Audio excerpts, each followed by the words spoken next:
I started blasting. Bang! Wow. Bang! Well, I don't see so good, so I missed. Then they ran away. I ran after them. Okay. Bang! What's going on, my beautiful viewers, and I am back again today for another episode breakdown of No Game, No Overlord Season 4. So, as I said in my previous video, guys, in these final episodes here, we are getting the final gasping breath of the Riestes Kingdom, I guess you could say, because it isn't really a full-blown military resistance anymore. After Xanax's army was destroyed, as well as PDL's failed plan last episode, there is really no one that can pose any sort of threats or any sort of force that could possibly even put up any sort of resistance. So really, this episode is showing you just the final moments of the Riestes Kingdom and a lot of the characters that were involved with Riestes Kingdom. And this episode has kind of shown you what these characters are doing, and basically I kind of view this episode as showing you the juxtaposition of these characters that we've known so long in the kingdom and how they are handling this situation. So the episode starts off with kind of them picking up where we left off with Pandora's actor and Albedo reporting back. Now this conversation was scaled down a lot in the anime. It's a lot more in depth. In the light novel, they discuss a lot more about the fight with Riku. One of the bigger things that I remember from that conversation is that Pandora's actor estimates Riku was around a level 90 tank. Albedo and Shalltear have different opinions on this. I think Shalltear rates Riku around level 85 and Albedo puts him around level 80. So yeah, we have some differing opinions on PDL's strength, and a lot of people were asking me after our last episode, like, how strong is PDL? Like, what level is PDL?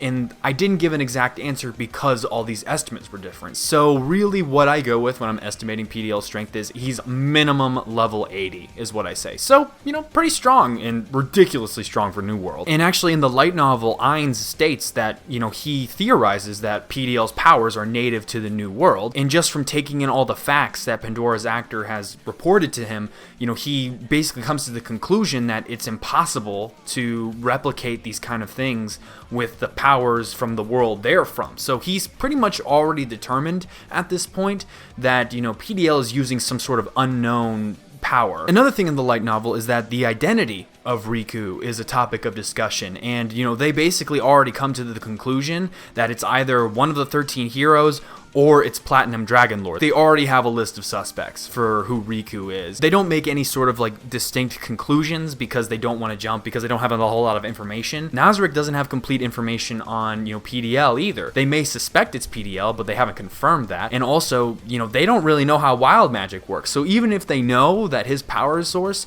is from, you know, native to the New World, that doesn't mean they know all about it. So they haven't jumped to any conclusions about PDL at this point. One other thing I remember is that Pandora's actor asks Ainz if that offer to join Nazarick to PDL was actually true or not, and Ainz replies that it was a lie because he doesn't really know, or he's kind of worried about how he would get someone as powerful as PDL like under his thumb, but he also throws out there that if PDL comes to them, he would take him in. So, but in that moment, he didn't actually seriously like consider taking in PDL. So really the main difference from the light novel is just, there's just way more topics of discussion in the actual talk. So after that, we have the scenes with Renaer and Blue Rose. I guess for me, the things that really stuck out to me in these scenes are, one, that scene with Renaer at the orphanage. While it seemed like kind of like a nice sweet scene, like really what I viewed it as is like Renaer's just kind of giving these people their last meal. It's really just like this last joy because Renaer knows what's going on and everything like that, and you know, she's kind of in on it. So it's really just this one last kindness before these people get wiped out. It's kind of a dark thing when you look at it that way. And then we have the whole thing with the Blue Rose infighting. So they explained the reasoning behind this pretty well, so I don't really feel a need to break down this scene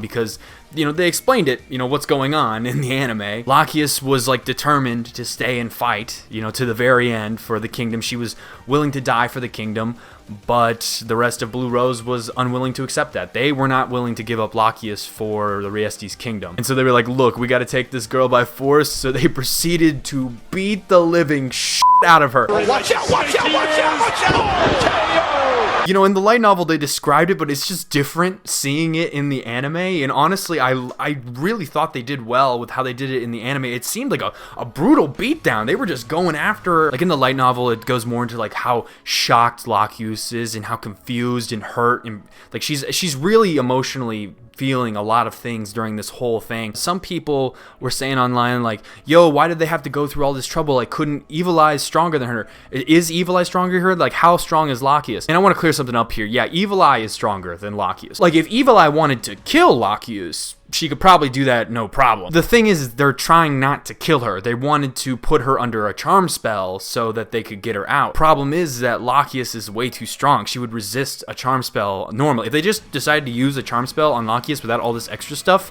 it wouldn't work. They had to weaken her to the point where Evil Eye could cast that weakening resist spell, and then they had to rely on Evil Eye's luck to have Charm Person work. So it was like a combination of 5 different things. So Evil Eye decides to teleport them, and they plan to go to a abandoned country. This country is actually called Inveria, and it was a country that was destroyed around 200 years ago in the main timeline. Anyway, they leave, and they offer Climb and Renaer and Brain the chance to leave with them, but none of them take it up on it. And then we go to Brain, and honestly, I see these scenes with Brain as the conclusion of his 4-season character arc. This is the conclusion of his evolution and change as a character when we saw him in season 1. His principles are altered because of the people he's interacted with. Like his whole life has changed over the course of these 4 seasons of Overlord. And so he decides to stay. And he will not run away. And Brain is not losing it at this point. He's well aware of like his odds of making out of this alive, which is almost 0. And you know, he has that moment with Climb,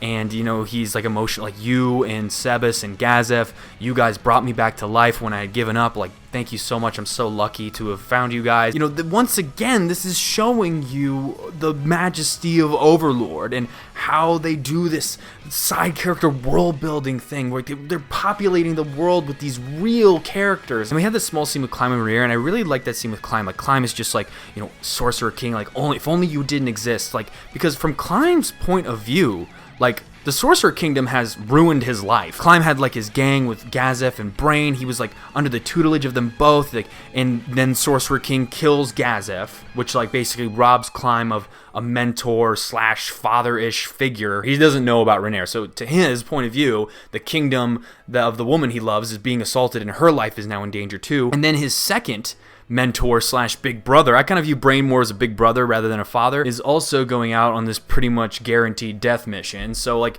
to Climb's point of view, the Sorcerer Kingdom has ruined his life and is ruining everyone else's lives that he has come into contact with. So I really liked that scene, just like showing Climb's inner frustration of just like, if only you didn't exist, like things would be great. And we have Renaer trying out Razor's Edge. I won't comment on that scene. I don't want to accidentally spoil anything by commenting anything. No comment on Renaer. Why did she want to use Razor Edge? No comment. My lips are sealed on that one. And so then we have the Nazarick denizens coming into the royal capital. And something they actually cut from the anime is a meeting that happened between Cocytus and Aura and Mare. And basically they had this meeting where Ainz tells them, like, don't spare anyone in the capital. Like, once the battle starts, like everyone's gonna get wiped out. That kind of would have been good to show in the anime, because you know, you see Brain walking through and you can see there are still civilians and in this city. And also Brain commented saying like most of the civilians weren't gonna get out, so it's pretty much certain that they're all gonna die with that information, because you know, they have the orders, Cocytus, Aura, and Mare, to, you know, kill everyone in the royal capital. So it's pretty dark, like when you know that information and then you see like how many people are still left in the royal capital, like, you know, they're doomed. And that it's another dark layer that gets added onto the, you know, already darkness of this whole invasion. And also another thing, Cocytus is supposed to be on the lookout for Razor Edge because Ainz wants that sword. So before we get into the final thing, let's start with that little scene with Aura. What I liked most about this scene is the fact that we get to see a bunch of Aura's beasts. beasts. And, actually, last week I received an interesting question, and people asked me,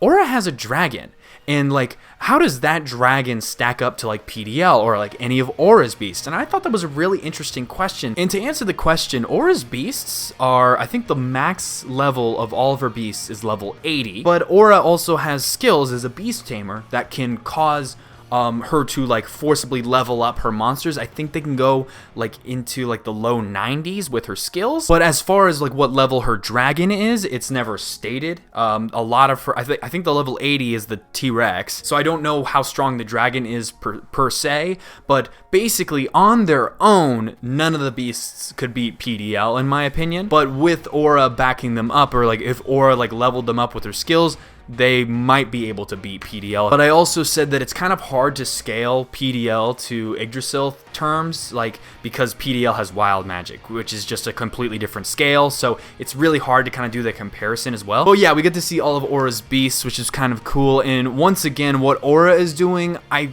think they're going to do more with that in the next episode, so I'm going to leave that off the table. But yeah, she's going to the Magician's Guild, and she's going to interact with some people, and I'll leave it there. But if they don't show it in the next episode, I'll tell you what goes on with Aura, but I think they're going to show it in the next episode, so I'm going to leave off. And then we get into the final confrontation of the episode, which is between Brain and Cocytus. So this scene in the light novel actually starts off with Brain kind of explaining Brain's inner thoughts, because we get this scene in the light novel from a third-person view, and Brain gets angry at Cocytus because he's, freezing the street, and this street is like where a lot of the events that Brain went through in the previous seasons took place. Like, Brain was found by Gazef on the streets. This was the street that him, Climb, and Sebas ran when they were going to go take down the Eight Fingers base. There were a lot of like good things that happened to Brain that took place on the street, so he's angry at Cocytus for desecrating the street. Brain actually, when he introduces himself, I'm Brain Unglas, he doesn't expect a response, because he's already comparing Cocytus to Shaltir and Sebas, and he's just like, yeah, I don't have any chance of winning. And that's another thing, in the light novel, this entire time, so much of Brain's like internal thoughts and how he knows there's no chance, but he's feeling fear, but he's determined not to run away. He is not going to run away, and that like shows you the difference in his character from when he challenged Shaltir in season 1 and what he's doing now, challenging a being of similar strength as Shaltir, and how he's facing these two different situations differently and showing you the depth of his character arc. And Cocytus replies to him and treats him with respect, and Brain just has this overwhelming sense of joy during this scene in the light novel, that this creature as powerful as Cocytus is actually showing him the respectable warrior. Brain actually has this thought, like, if our roles were reversed, would I even do that? I'd probably just strike him down without even looking at him or something like that. So to have a being as powerful as Cocytus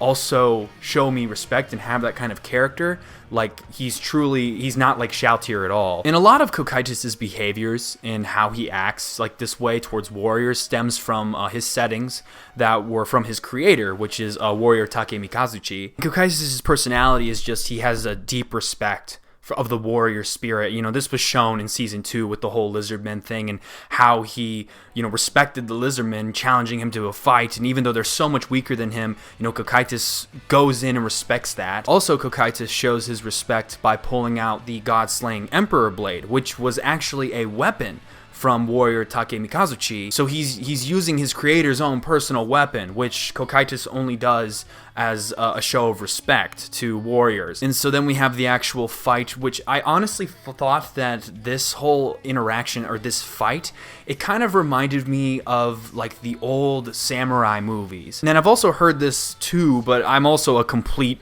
moron when it comes to sword fighting. I'm a caveman. I know nothing about sword fighting or like actual real sword combat or anything like that, so don't take my word for it. I'm not an expert. But I heard like actual real sword duels between like two kendo masters would like be like split second, like they'd be very fast. Like they would not be these long drawn out like sword fights. It would just be like a quick 1 or 2 moves and that decides the fight. And it also reminds me of like those old samurai movies that I've seen where like duels like that too, where it's just like 1, 2, 3 moves and then it's over. And Brain uses Iaido, which is that form of sword combat which resolves on quickly drawing from your sheath. Basically, this whole confrontation reminded me of old samurai movies, is what I'm trying to say. But also another thing that's shown in the anime but not explained is, when Brain was sitting there and powering himself up, and he's already activated his field at this point, and then he activates ability boost and greater ability boost, and he starts bleeding. Brain has pushed himself beyond his limits at this point, and at this point,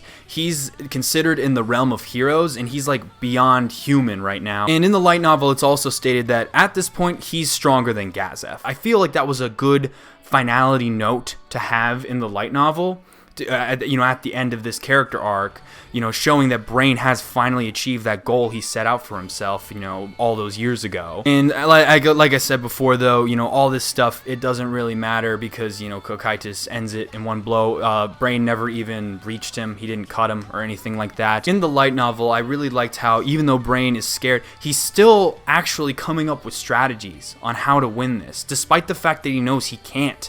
He still treats it like an opponent he can beat. He looks at it realistically. And, once again, I found this to be a satisfying conclusion to Brain's character arc, more so in the light novel because we get so much of that internal stuff, and that's something I feel that was really kind of disappointing in the anime for this stuff, because a lot of those side notes and internal things in the light novel really helped to solidify, Brain's character arc. So I do feel bad that that was cut out of the anime. I should also talk about the art that Brain used, True Nail Clipper. So actually, that's his newest martial art. And so actually, the art that he used on Shalltear in Season 2 to cut her fingernail was Nail Clipper, and that was basically a combination of his old martial art, which was Whistling Wind, and he also combined it with Fourfold Slash of Light. What True Nail Clipper is, at this point, Brain has been able to now use Sixfold Slash of Light, and so True Nail Clipper is a combination of Whistling Wind and Sixfold Slash of Light. Another thing that's cut down in the anime is Cocytus' inner thoughts. They show him a little bit, but they don't show the full extent, but he estimated Brain to be around level 40, which for humans in the new world is insane. So Cocytus was impressed by that, and he knew that if he was able to, he could just tank the strike and then try to take him back to Nazarick or something like that, or mind control him, or there were a lot of ways he could have got him back to Nazarick, and he viewed him as someone that could be useful to Nazarick because he's such a strong human. He says that, I think one of the lines in the light novel is he says someone could view what he did as a betrayal of Nazarick. So Cocytus made a personal decision here to kill and fight Brain out of respect for his warrior spirit instead of looking for the best possible benefit to Nazarick. So once again, showing the individuality of the NPCs and how that's growing, and also Cocytus's development, because Cocytus has kind of been on the path of development ever since the whole commander thing in Season 2. And so Cocytus freezes his body to preserve it, and we don't actually know what this means in the light novel yet, because Cocytus has been known to preserve bodies in ice as trophies. He likes to take trophies of the weapons. He took Frostpain from Zarayusu. He took Brain's katana. He does like to do that. So I don't know what they're going to do with Brain at this point. I would like to see eventually some sort of conclusion to him finding out about Shalltear and Sebas being involved in Nazarick, because he's interacted with so many Nazarick level 100 people. So the possibility of Brain being resurrected is there, but if he doesn't, I did think this was a somewhat satisfactory conclusion to his character arc in the light novel, and I do think that people that watch the anime only will be missing out on some of that closure because they don't have all that internal satisfaction that Brain feels over this event. And there was this one small thing, and I don't know if a lot of people that were anime onlys noticed what Cocytus was doing in this scene, but they lay it out pretty well in the light novel. So Cocytus in the light novel is about to step over Brain's body, and then he realizes what he's about to do, and he walks back, and what he does is, Brain's body's here, he actually walks around it, around a house, and then continues on. So he wanted to make sure that the street that Brain was defending was undisturbed. So once again, showing Cocytus's respect for Brain and the warrior spirit. I just thought that was a small detail, just showing Cocytus's personality. And so that pretty much covers the episode, the conclusion of Brain's character arc that has been going on for literally almost the entire series at this point. It's sad to let go of Brain. I will admit that. Brain was actually one of my favorite human characters in the show, but I also feel like this is where his character pretty much had to end. You know, this felt like a natural conclusion for his character arc. So while I am sad to see him go, I also understood that this is probably the best conclusion, the best place for the conclusion of his character arc. So, you know, even if he does get resurrected in the future, which I don't know about, but, you know, it's possible. So we'll still hang on to that possibility. But yeah, guys, like I said, we are in the last gasping breaths of the invasion of the Riestes Kingdom, and so we're going to be getting into more of that next episode for the conclusion of Overlord Season 4 as well. Man, this season has just flown by. And also, guys, don't think I haven't noticed like how much you guys are coming in, and you know, the view counts are going up and everyone seems to be really liking these breakdowns. And don't think I haven't noticed that. I have noticed that. And you know, I'm also, a lot of you guys are probably wondering what I'm gonna do with my channel once Overlord Season 4 is over. Don't worry, I do have a plan. I kind of want to make my own video talking about that, but I do have some things of what I want to do once Overlord Season 4 is over. But anyway, guys, I hope you enjoyed this episode breakdown. I certainly enjoyed making it and discussing it with everyone. Leave your thoughts in the comments section below. Anime only, light novel readers, I want to hear from everyone. What did you guys think of this episode? With that being said, I want to thank you all for watching to the very end of the video, and I will see you all next time. Bye.